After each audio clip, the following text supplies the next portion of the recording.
Today's webinar will be part one of a two-part series on the sensory world of people with FASD. So part two is coming on November 26th, so mark that down. Both sessions will be given by our two amazing presenters, Lisa Brownstone and Shana Mohr. I'll introduce Lisa. So Lisa Brownstone is a retired occupational therapist living in Regina, Saskatchewan.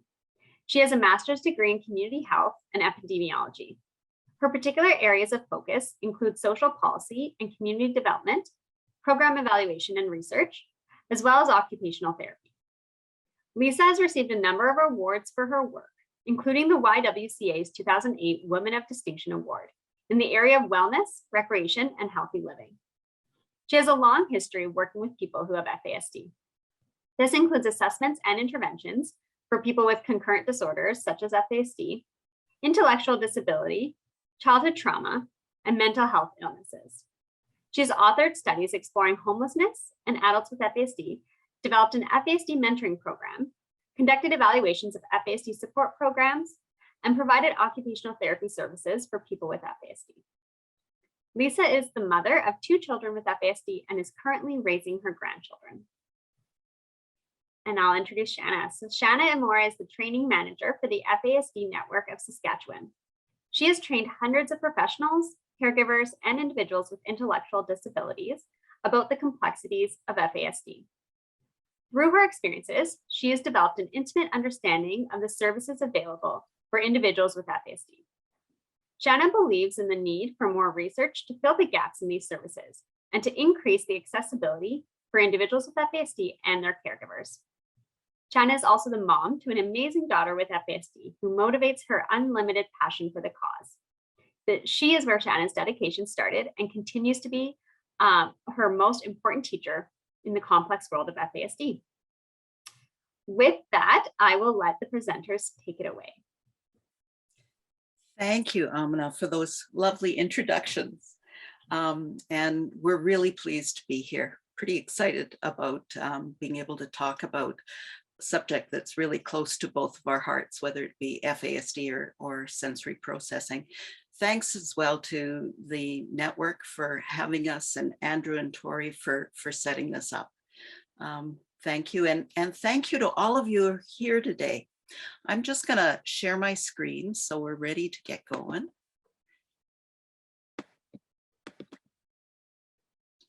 There we go. Okay. Yeah, so we're going to be ready to start on this, and I'm going to first of all make sure that I can get this going. Okay. So I'm going to first of all set up the next hour. And we have a keep in mind section as we're going through this. And I always like to remind people that no matter what we're talking about with FASD and interventions, that it's the little changes that add up to big changes, that it's our changing perceptions, our changing expectations, our changing environments, and how we live, work, and learn that is going to add up to long-term change for the individual with FASD. Now, not all occupational therapists are sensory-based. So when you're looking around for an OT to work with, you want to make sure, if you're wanting to explore sensory processing, that the person has the background to do that. And often when we're looking at sensory processing, we're talking about changing environments and not the person. And that's so much true with people with FASD. And finally, FASD is really complex. Everyone's different and no one size fits all. And indeed, sensory processing is one part of the complexity.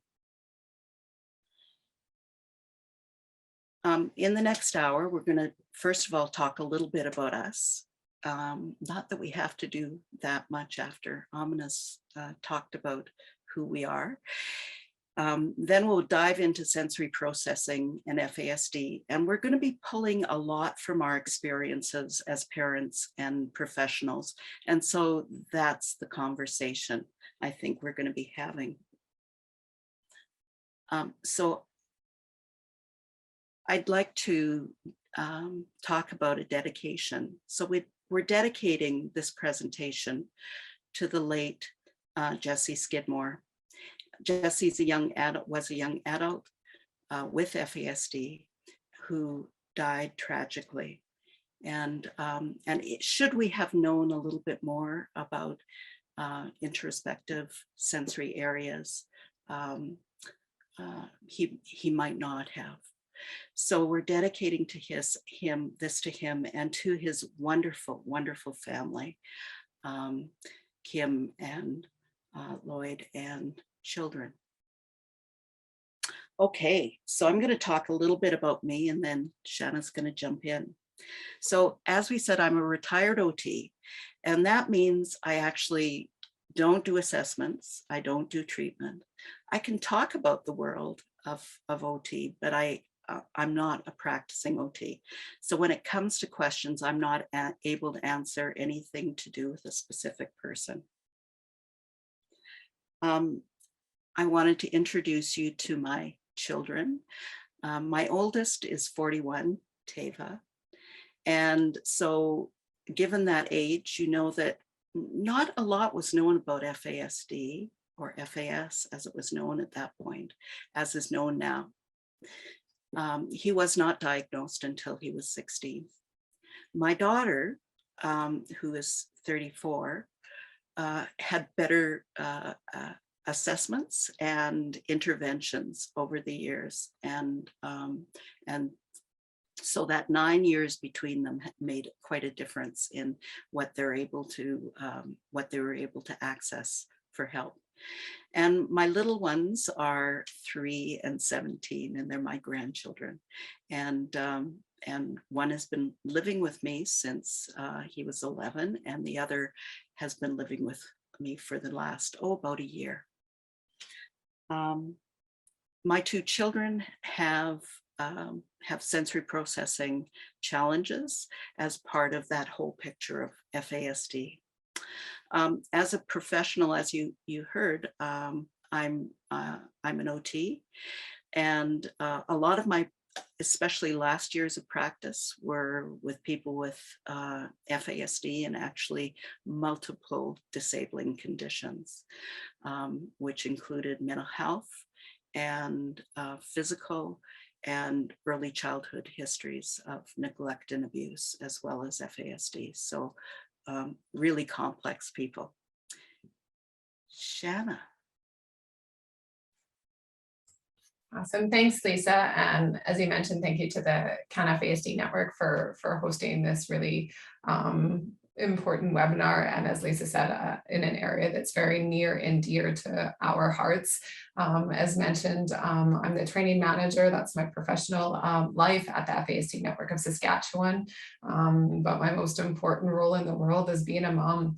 And my 13-year-old daughter has FASD. And so through the course of the presentation, like Lisa, will be sharing stories from our personal life. And I always say, with my daughter's permission, and I know Lisa's the same, we share stories of, I always tell my daughter, I tell the world how awesome you are. And her sensory profile has been a very big part of her life. It impacts her daily life in almost every aspect. And we have been engaged with a sensory-based occupational therapist since she's been 5 years old on a weekly basis, and she's now 13. And I can't stress enough that that is a service that, or a therapy that I will continuously advocate across her lifespan for her to receive as, occupational therapy with a sensory-based OT.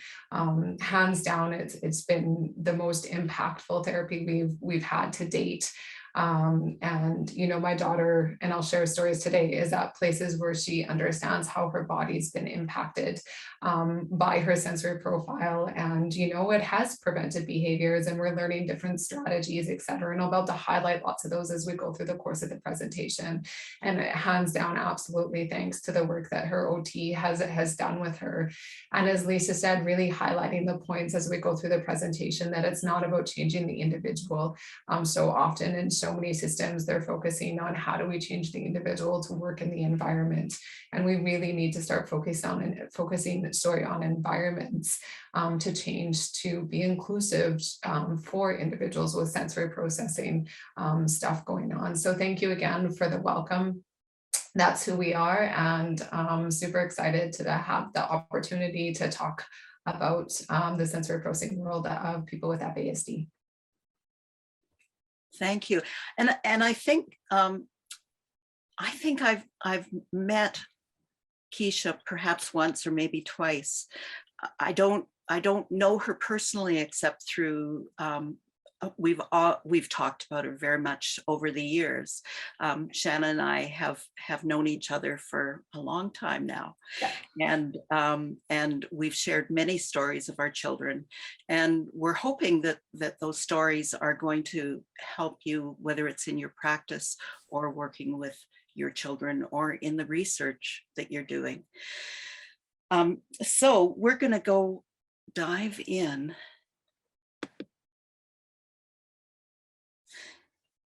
So our sensory systems start developing very, very early in a pregnancy, and some of them continue to mature post birth. So the brain is incredibly dependent on the information coming up to it from all of our senses. Without that information and that information coming to it correctly, it can't provide the information back down to move or to react to the sensory environment. So if it can't figure out what's happening, then it's not going to be able to react properly. And that's going to lead to sensory processing challenges, and you're either going to slow down or go into fight, flight type response. And it's so the sensory systems are really, really important. Now, from an anatomical point of view, it's really interesting that pathways up to the brain from sensory areas develop earlier than do the pathways coming down. And there's far more pathways coming up from sensory bodies up to the brain. And the brain then reacts. So in some ways, it's the sensory that's helping the brain run rather than the brain helping the sensory happen. Our ability to process sensory information, therefore, can really affect our many, many aspects of our life. And we've given you quite a long list here. But in reality, for this presentation, we would take the whole time if we talked about all of them. So Shana has chosen 3 areas that we're going to talk about because they have affected her daughter. There's a 4th area, which is pain, that we're going to be getting into more in a little bit in this presentation. So we're going to focus on 3 other areas, and we're going to start with sleep. And I think all of us at one time or another have challenges going to sleep or staying asleep. And that may be because we're anxious. It may be because there's noise around us. There's too much light. We're in a new bed. We're not comfortable. But it can also be due to sensory processing issues. Some people with sensory processing issues have very heightened awareness of sound around them. One person I worked in was in row housing, and he could hear what was going on 2 or 3 houses down. And what it took for him to be able to sleep at night was wearing earplugs and having a sensory sound machine going in the background to block out some of those sounds. How does Keisha work with sleep? So sleep has always been an issue, or a challenge, maybe is a better word. She struggles to fall asleep and stay asleep, which then impacts every aspect of your daily life when you're running on little to no sleep. And so some of the things that we try and work on in her bedroom is we try and create kind of the wording that I've been using is kind of that Zen bedroom, so ensuring, she's got a heightened sensory profile. So how she feels the world, how she hears the world, et cetera, all impacts her. And so we try really hard to, make sure that her sheets are soft and that, they're washed in detergent that she has chosen the smell of, and that, the room is really calm. So there's not a lot of clutter in the room, or her stuff is really, really organized. So when she's going to sleep or trying to go to sleep, she doesn't have a lot of visual distraction. We've added a galaxy projector for that calming effect to try and kind of relax her. And then like often her pajamas have to feel a certain way. And, so all this in this environment, it works lots, but there's sometimes times it doesn't work as well. So we're working at creating an environment that is sensory friendly, but also knowing it's not a fix-all to the situation, but it definitely helps with that relaxation and that space of like calmness and trying to help her sleep, but really being kind of in a sense that sensory detective in her space, looking at maybe what could be a trigger and what could be, maybe making her brain get a little bit busier when we want to do the opposite of calm it down. And I think that that's really important, is that there is not a one fixes everything. That sleep is complex and FASD is complex, and there are going to be times that even in the best of conditions of setting up an environment, it's not always going to work. And so when we have heightened anxiety, for example, a test next day, or presentation next day, we're not going to sleep as well as other times. And those are probably ones in which you pull in other resources. Yeah. So we're going to move on to learning, and our kids starting school, our children starting school is always a big moment. And my experience certainly was that with each teacher came a whole new level of advocacy and time that needed to be spent in the school and with the teachers and principals, so that things could be set up well for our kids. And sometimes there were simple fixes and sometimes there weren't. My daughter happened to hear everything that was going on within the classroom and outside it. So in the hallway, on the street, the fan in the classroom, any movement by students, and she would therefore not be able to hear the teacher within the din of everything else. She had no ability to modulate or diminish the sounds, the extraneous sounds in the classroom. And for her, all it took again was earbuds with quiet music playing, and then she could focus on her teacher. What about with Keisha? Yeah, her learning environment really impacts how she learns, for sure, that sensory environment, and in different conversations, with her, and understanding how the sensory environment impacts her. It could be, as you said, school is challenging for lots of our kiddos with FASD. They're often in places where they don't understand maybe a whole lot that's going on. And so you've got this heightened level of anxiety, and then their tactile response and stuff is kind of heightened as well. And, she's had times where she told me, Mom, if I go to school and my clothes feel a little bit uncomfortable, or there's a piece of my skin showing and I don't like that it's showing and I can feel the air on my skin there, she said, that's all I think about. That's all I fixate on. And that's all I can think about is how uncomfortable I am. And then she's not learning, right? Because she's working so hard in those moments to keep it together. Another experience has happened actually a couple of weeks ago. She came home and she explained that she had probably one of the worst anxiety attacks she had ever had at school. And she talked about how she was in the school gym and she was in gym class and they were doing some type of individual like fitness thing, which she didn't like, which is fair, right? Who likes that anyway? But anyway, she was talking about, you know, how all of a sudden all she could hear was like the runners or the footsteps of people on the gym floor, and then that awful squeaky noise that can happen when someone's, you know, shoe squeaks along the gym floor. And then she's hearing people talking, and she said, I got so, you know, anxious. She said, I couldn't even breathe. I couldn't breathe, and I just had to get out of that space. And here's where I'm going to highlight the positive of a sensory-based OT. She was able to leave that space. She was able to recognize, hey, this it's too much. It's too much for me. My body, you know, it gets it. She's, what are the words she's before? She's used my body. It's too busy for my body, right? I can't do it. I can't. So she was able to leave that space. If we weren't in a place where we had had so much access to OT, I can tell you that probably would have been a behavior. It would have been maybe, you know, quote unquote, a meltdown, if you want to call that, or something, a different type of reaction where she might potentially have got a consequence for that.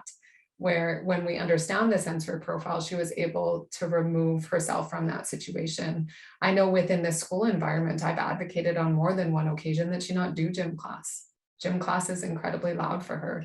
And there's so much, she's a very active kid, but that heightened sensory noise and all the different sounds and sensations and stuff is really, really hard for her to input. And it's hard for her to regulate in that space.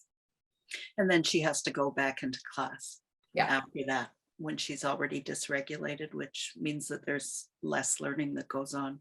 Absolutely. And then I was going to add too, like the benefit of having an OT assessment, as you kind of touched on assessments as well, is that through advocacy within the school, sometimes as parents, when we go in, we're just seen as the parent.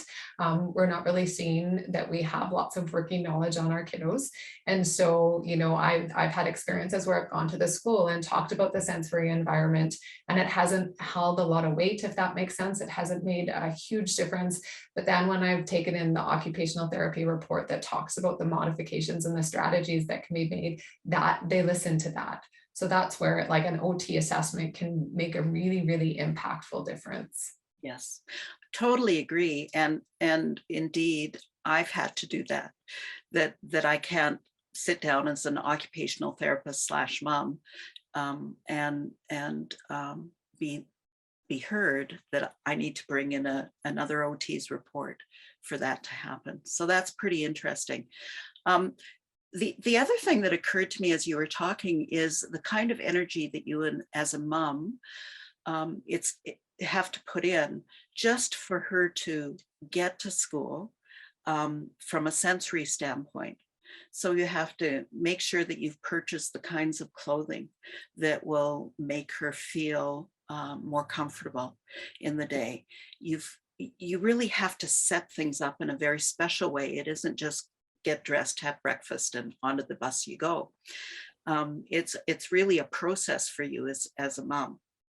Absolutely. It's, you know, with Keisha, her clothes have to feel a certain way. You know, stuff has to be really soft. Her closet, we've actually sorted based on tactile, right? Like what's soft. And like going back to like when her anxiety levels are heightened, something she wore 2 weeks ago, she might not be able to wear in that moment because she can't handle how it feels. And so, yeah, it's quite the morning routine. I think it just becomes so normal that we're just so used to it. But I think maybe, like you said, maybe someone from the outside looking in might say, hey, that's kind of different. But it definitely, we want to set her up for success as much as we can in the morning before we send her into the school environment. For sure. And that's one thing. The other thing, of course, is that she's learned to self-advocate, and how important that is, that she's been able to learn to say, I need to be out of this space right now. Absolutely. And that's a huge, you know, we've been very lucky to have the same OT in place since she's been 5. And, you know, last year she had an experience at school where school wasn't going so well. And, you know, through advocacy and self-advocacy, she was able to write her teacher a letter talking about, you know, what she needs and what she needs to be able to function in the classroom. And one of the things that she brought up in that letter to her teacher was the volume of the space is too much. And she said, I know the whole world doesn't revolve around me, but you know, my mom always says, I don't always have to be the one to change. and so the teacher was, so incredible and incredibly receptive to that. And, he was able to work on the noise level in the classroom to accommodate her, which was huge. It wasn't, her having to leave the classroom. He worked on that with her, and that happened through self-advocacy. Absolutely. That's fantastic. We're going to move on to eating, which is the third choice that you had. And so just to set up the area from a sensory processing standpoint, you've got 3 areas at least in play. And one is smell, the other is taste. So if you have a changed sensory system, then it may not smell the same as it smells to other people, and it may not taste the same. And then there's the feeling of the food inside the mouth. And so that may also be a challenge. So typically people with that particular challenge may find something like porridge doesn't feel right in the mouth, or applesauce doesn't feel right in the mouth. And so they may refuse it based on that. And you've had some challenges there as well. Absolutely. And I was, when I was thinking about this, I remember I was, thinking back to in our younger years with her, and how when she was eating that it was almost like she didn't feel food in her mouth. And so I remember when she was eating, she would take a bite of food, and then you'd have to prompt her that, like, you have food in your mouth and you need to chew. And that was pretty repetitive, right? And as she's gotten older, she's been able to recognize that. Often our individuals with FASD can be deemed older fussy eaters or this or that, when it is very much the sensory profile, and maybe they can't eat something, as Lisa said, because they can't handle the smell of it. When I was saying even like different textures are really tough for Keisha to eat, things that, a lot of meat she doesn't like, because it takes you have to chew it, and it's, but then if I cook it in a slow cooker or an Instant Pot, she loves it, so it's the same thing. It's just changing the texture of it that can make a really, really big difference as well. And I think we're going to get into it more, is even the feelings of like feeling hungry or not feeling hungry, or, feeling full or not feeling full. And that's another area in which, Keisha is, if she didn't have reminders and prompts to eat, she probably wouldn't eat. Hunger sensations aren't something that she really experiences a whole lot. So it goes in a variety of different directions, right? From, reminders and prompts that she has food in her mouth, the texture, she's got a heightened sense of smell. So there's certain foods that she can't eat because she doesn't like the smell. She can't eat fish because she can't handle the smell of fish. It's not the texture for her, it's the smell in that. Then all the way into, her feelings of not feeling hungry, and then reminders and prompts to eat, and then, or she eats a little bit and then she's full, when I was like, oh, how can you be full? And then, you have ripple effects into, she's significantly, her weight is a challenge as well. She's probably in about the 5th percentile for her weight. And so getting her to gain weight, then, it has all these big ripple effects that all kind of start in sometimes in the area of the sensory profile. So.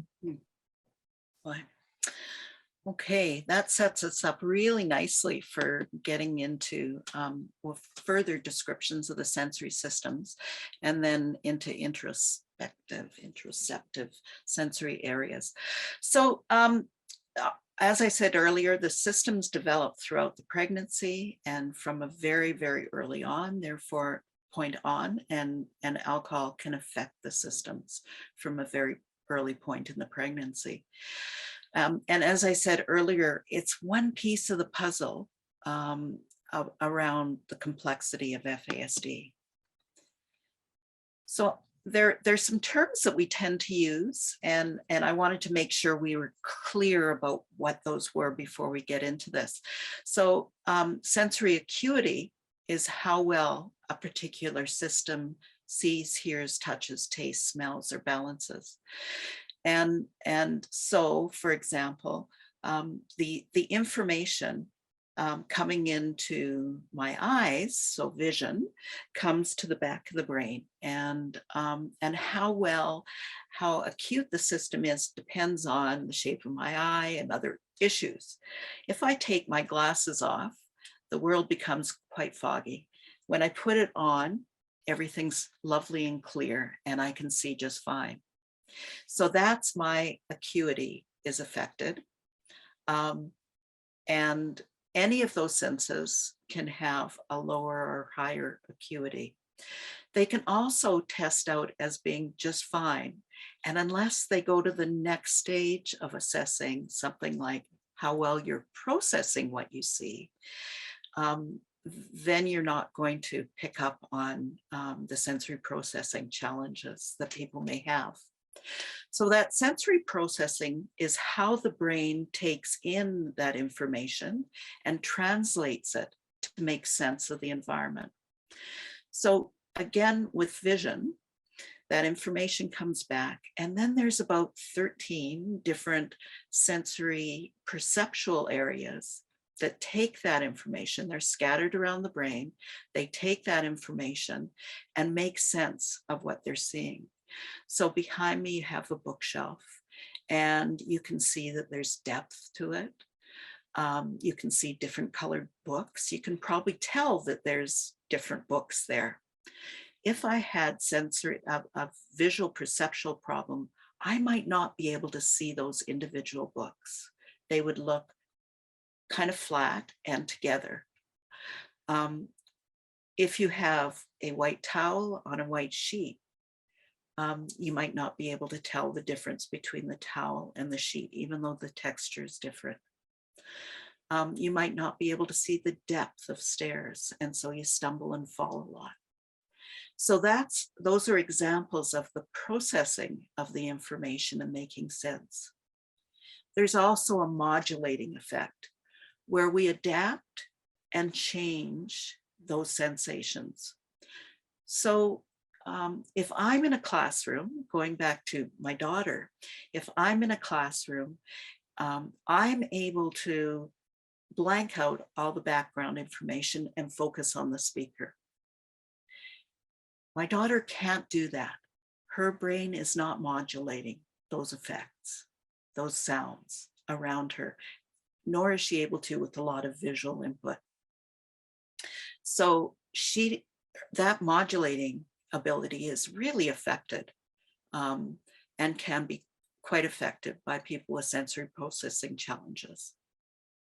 And finally, sensory integration puts it all together, and where needed leads to a reaction. So we put together all the information in our brain that's coming in through the senses, we modulate it, and we figure out whether we need to do something. And that actually takes about 7 or 8 steps, which is pretty complex, right? Pretty complex, especially for people with FASD to do. And you can see that at any point that can break down. Was there anything in terms of Keisha that you wanted to talk about with this? I think we'll get to it. It all rings so true for her. And just when someone's sensory, profile has been impacted, or they struggle with that sensory modulation, and then it's so highly misunderstood. And that's the challenge, whether it's in the school or, even as you get into adulthood, how often is that highly misunderstood? And then maybe someone has a behavior or doesn't react how someone thinks they should react, and then how the outside world perceives that. So I think it's so beneficial to have a good grasp of how someone's sensory profile has been impacted.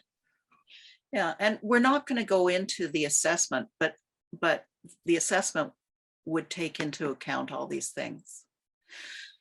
We're going to move on to this figure, which I like to use to show how the pyramid is affected by changes to the sensory system. So we look upon this pyramid as one that a pyramid of learning, and what we need to have in place for learning to occur in a typical fashion. So at the very base of the pyramid, we have the central nervous system. And feeding into the central nervous system, we have the blocks that are the sensory systems. And each one of those blocks is an important part of feeding into that system and building towards the ability to do sensory motor activities. So when we have challenges in that lower sensory system, in any of those areas, then we have less ability to fully develop the next level of sensory motor. So things like motor planning, how secure do you feel in space and with how you are sitting or walking or going downstairs. Your ability to screen input, so that modulation area is affected. And that moves on to the perceptual motor areas. And so if the sensory system has challenges to it and the sensory motor system therefore has challenges, then you're going to have difficulty with postural adjustment. So not just how secure you're feeling when you're sitting, let's say, on a ball, but the tiny little adjustments you need to make to keep feeling secure. Eye-hand coordination is very much affected. Your ability to control the eye movements, auditory language, visual spatial, and your attention centers. So if you're having difficulty screening inputs, you're not going to be able to have much control over how much attention you're able to focus.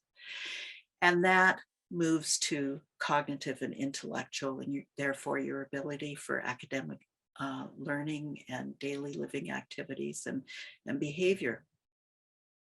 So amongst my kids, there were proprioceptive and vestibular and visual and auditory and tactile areas that were affected.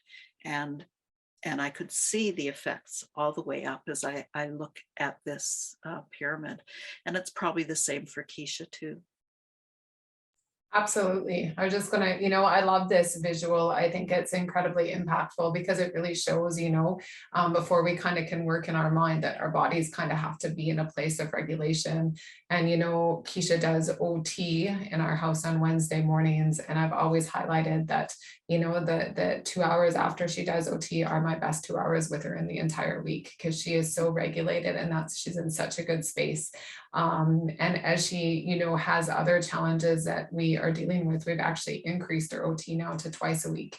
And so, right, OT is really good because it really works, right? When we can get, as Lisa's been saying, we get all the other stuff in our body kind of, regulated, and then we can work on the mind and the cognition. So I really thank you for sharing this. I really like this visual. Thank you.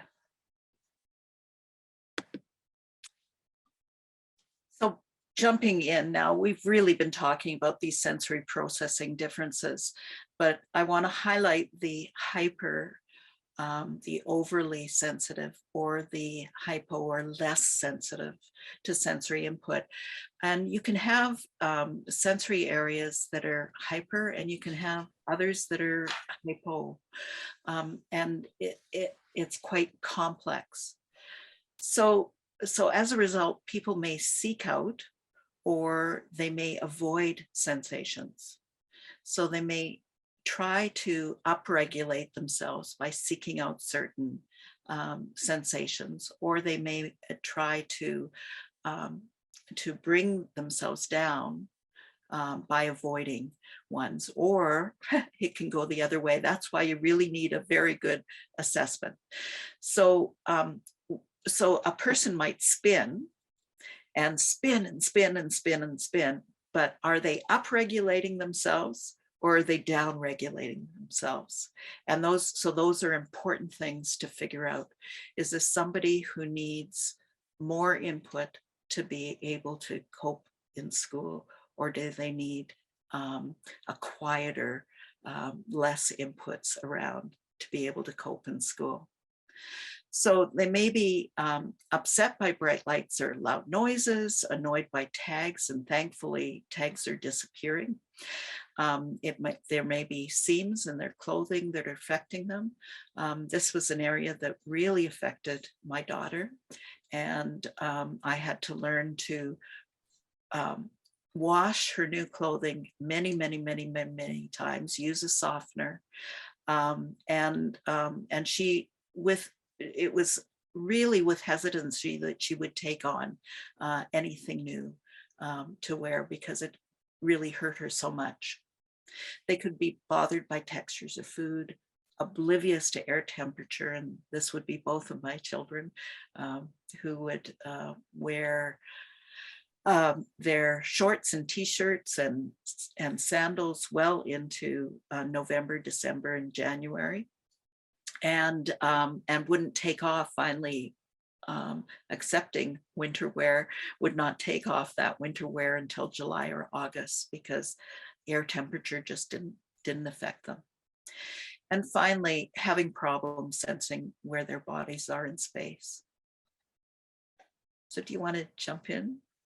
Yeah, those are all, lots of this is so relevant in our house as well. Textures is very much, as I kind of highlighted before, her clothes have to feel a certain way. She can't even handle when stuff is, really soft. If a seam is sitting the wrong way on her leg, then she can't do that. She also, has challenges around temperature as well. Her body doesn't seem to regulate. She is more the kiddo that overdresses in the summer. So she needs lots of reminders and prompts when it's like plus 35 and she's got a hoodie and 3 shirts on underneath. She has to take one off.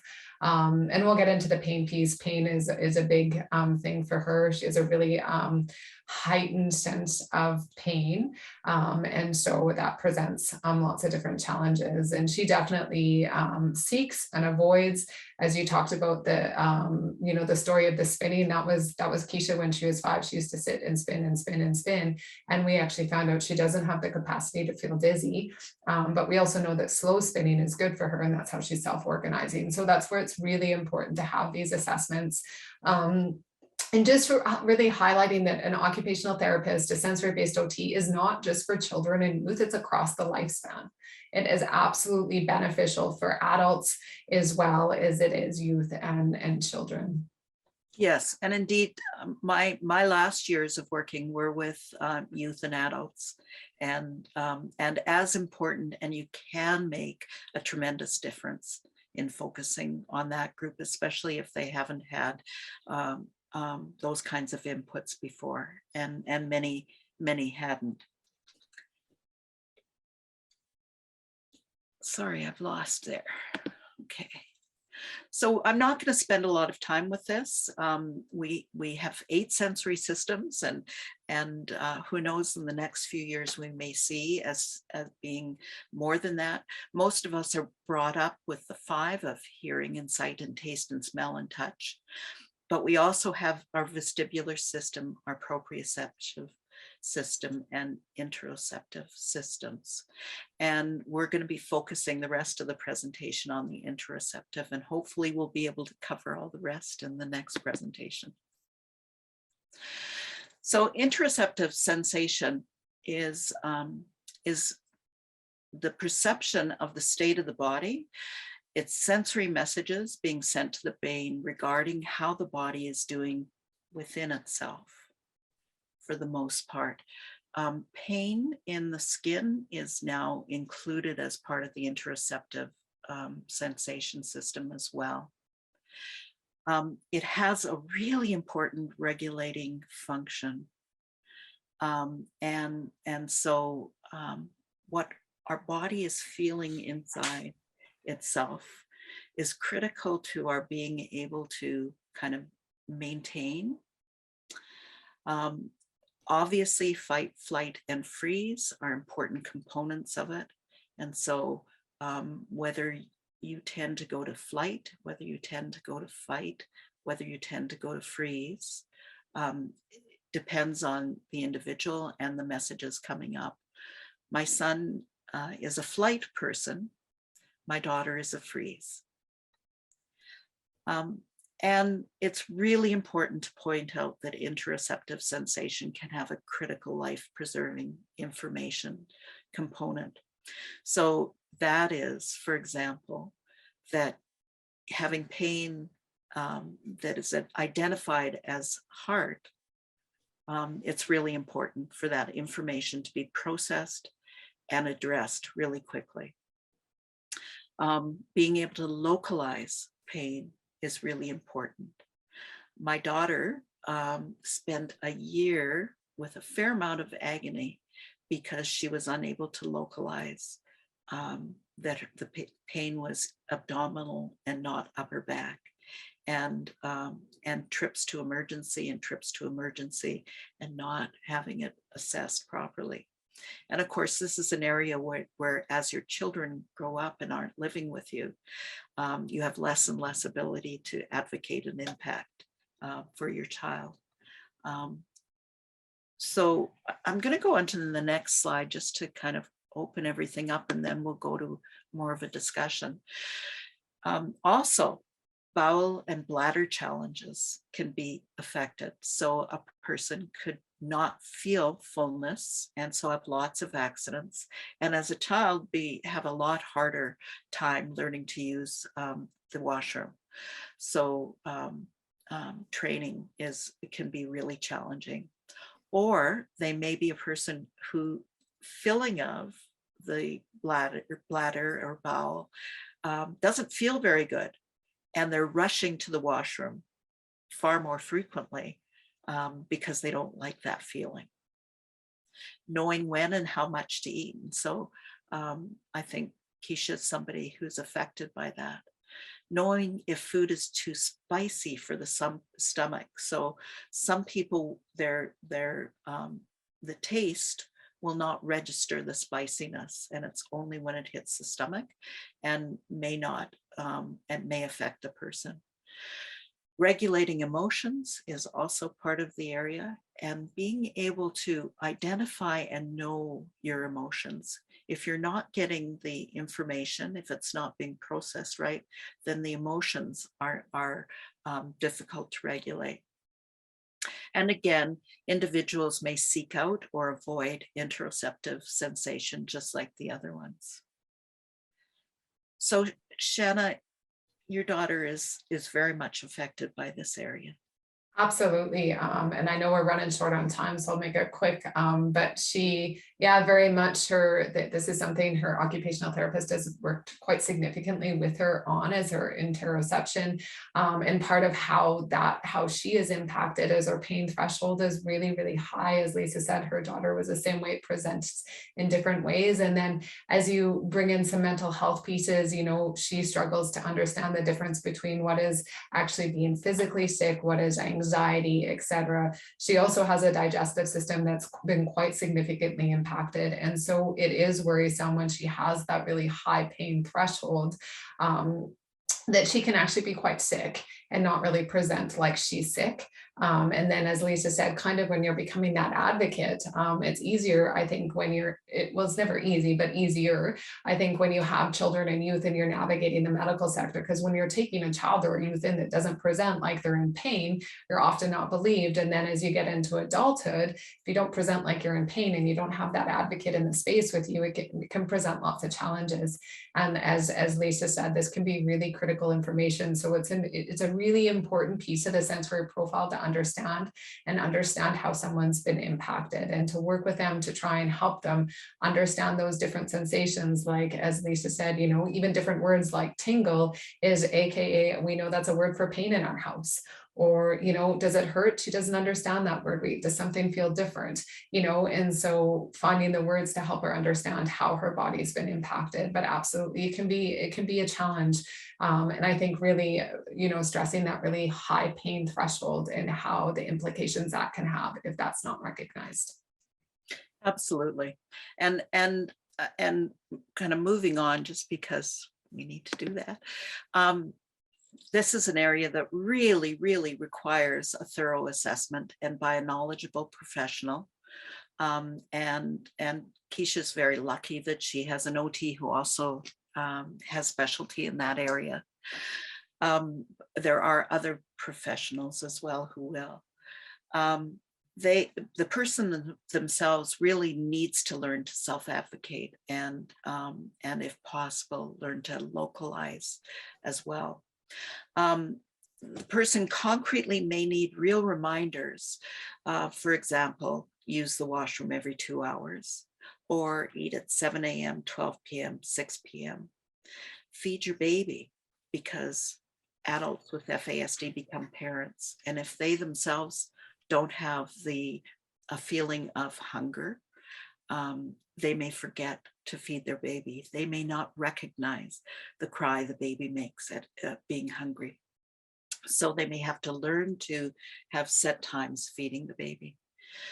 There's been some research in terms of tapping, deep breathing and mindfulness around interoceptiveness. And there's a lot of research coming out right now. Some of the important resources that we have down are Solutions for Kids in Pain organization, and CanFASD has an excellent webinar on pain as experienced by people with FASD. Awesome. Thank you, Lisa. Do you have? Yeah, I'm just gonna put this up. Yeah. And we can go to questions.